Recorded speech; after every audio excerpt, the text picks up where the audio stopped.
Bharatiya Janata party के संकीर्ण विचारों, उनके ध्रुवीकरण की राजनीति, उनका मनोवाद के साथ नैसर्गिक संबंध, उसके खिलाफ लड़ता रहा है।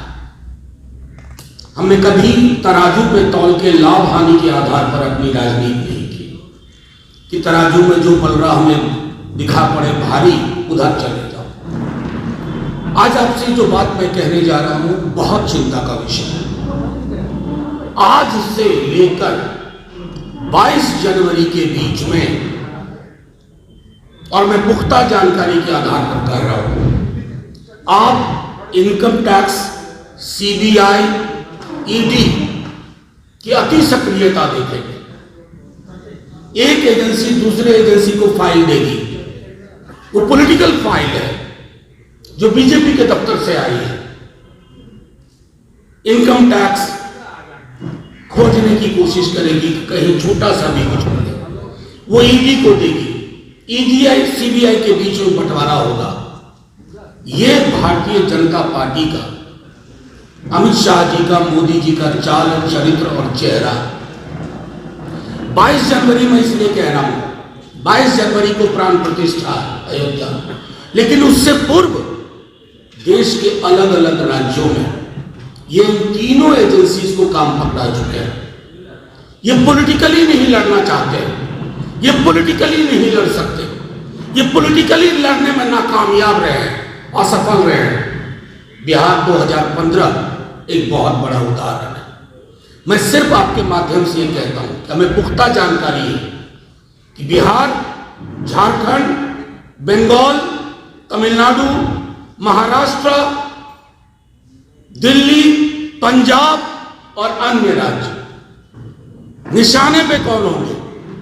तेजस्वी यादव। निशाने पे कौन होंगे? वहां बंगाल में ममता बनर्जी, अभिषेक बनर्जी। निशाने पे कौन होंगे? अरविंद केजरीवाल। निशाने पे कौन होंगे? इन सारे राज्यों में जो भी बीजेपी का विरोध कर रहे हैं वो निशाने पे होंगे। केस मुकदमे में मेरिट नहीं देखा जा रहा है। 4 महीने उलझाने की साजिश है, जनवरी से लेकर के अप्रैल के आखिरी हफ्ते तक। 4 महीने, उसके बाद आपको कोई खबर नहीं मिलेगी कि फलाने मुकदमे का क्या हुआ। लेकिन इन 4 महीने आपको भी उलझा के रखा जाएगा। आपको एजेंडा आएगा, कोई जोशी साहब है वहां पीएमओ में बैठे हुए, वो एजेंडा देंगे, आज रेड पड़ने वाली है, 48 घंटे यही खबर चलाओ। मैं सिर्फ आपके माध्यम से केंद्र की सरकार को भी कहता हूं कि जिन एजेंसी से आप ये काम करवा रहे हैं, उन्हीं एजेंसीज ने, क्योंकि वहां कुछ ईमानदार लोग भी है ना, वो सिर्फ आपकी तुड़ी नहीं बजाएंगे।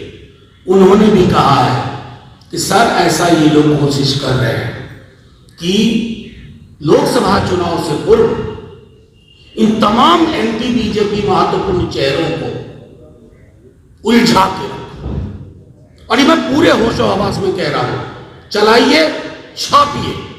ईडी, आईटी, सीबीआई के अधिकारियों ने, उच्चतर से लेकर निम्नतम कर्मचारियों ने कहा है कि सर ये लोग आप लोगों को उलझा कर रखेंगे तमाम राज्यों में। तो मैं आपके माध्यम से सिर्फ उसी सत्ता प्रतिष्ठान को ये कहना चाहता हूं कि डर और खौफ की राजनीति में हार आपकी ही होगी।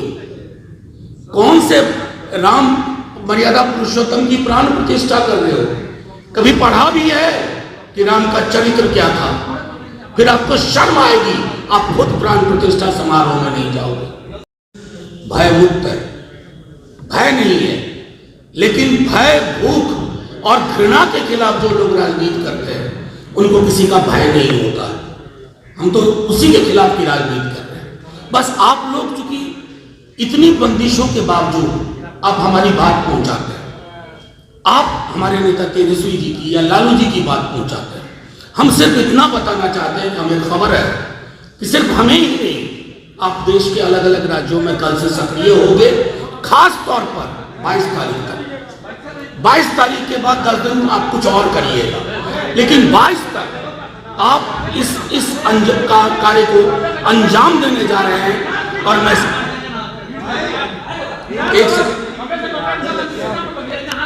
एक सेकेंड साथियों, नहीं, यहाँ कोई भय का माहौल क्या आपस में लोगों को झगड़ा लड़ाए, इसी बात के लिए बीजेपी जानी जाती है।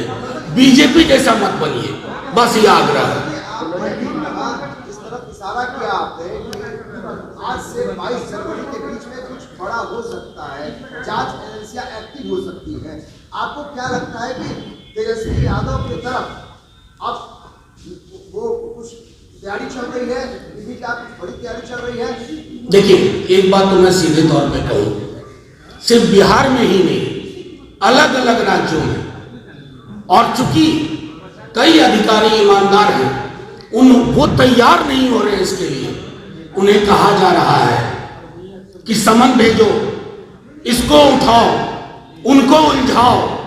और तेजस्वी यादव एक व्यक्ति के अलावा क्या है? सबसे बड़ी चीज है कि बीजेपी को ताकत का आभास है। बीजेपी को पता है कि बिहार में इस महागठबंधन के आगे उनकी स्मूथ फंक्शनिंग नहीं है। मतलब 3-4 से ऊपर उनका बेस्ट आंकड़ा नहीं जा रहा है। तो क्या करेंगे? तेजस्वी यादव जी को, लालू जी को, हमारे राष्ट्रीय अध्यक्ष जी को, उधर झारखंड में हेमंत जी को, दिल्ली पंजाब में केजरीवाल जी, भगवत मान जी को, स्टालिन साहब के मंत्रिमंडल के लोगों को। तो ये जो राजनीति है, उस राजनीति को आप कह रहे हैं एक्टिव, कल से हाइपर एक्टिव होंगे। एक्टिव के आगे हाइपर लगा लीजिए। परेशान है वो अधिकारी, लेकिन क्या करें, इशारा आ गया है। वो जो 2 सबसे बड़े नेता हैं सत्ता प्रतिष्ठान के, उन्होंने कहा कि ये पॉलिटिकल लड़ाई हम आपके कंधे पे बंदूक रख करके ही लड़ेंगे। तो कंधे पे बंदूक रख करके बेचारे धड़ फिरेंगे। 22 जनवरी का सरकार है, क्या गठबंधन को राम मंदिर के बाद कहीं भाजपा से जो है चुनाव जीतना जाएगा। आपके सवाल में से मुझे इत्तेफाक नहीं है। राम कौन है साहब? भारतीय जनता पार्टी है क्या? राम मर्यादा पुरुषोत्तम? क्या हमने उनका परिचय जाना है मोदी जी से?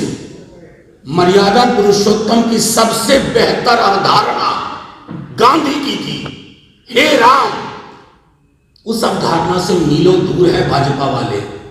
राम राम कहने से, जय श्री राम कहने से नहीं होता है, यहां हृदय में होना चाहिए। और मैं 4 दिन से कह रहा हूं, अगर कोई व्यवस्था ऐसी होती कि हमारे भगवान पृथ्वी पर आते, तो सबसे पहले बीजेपी वाले को कहते, नकली राम भक्तों तुम्हारे। तो ऐसे ही तमाम खबरों के लिए आप सभी बने रहिए हमारे साथ और देखते रहिए बिहार उज्जवल न्यूज। अब तक हमारे YouTube चैनल को सब्सक्राइब नहीं किया है तो जल्दी से सब्सक्राइब कर लीजिए। फेसबुक पेज को भी फॉलो कीजिए। वीडियो पसंद आए तो खूब लाइक कीजिए, शेयर कीजिए, कमेंट कीजिए। वीडियो देखने के लिए आप सभी का धन्यवाद।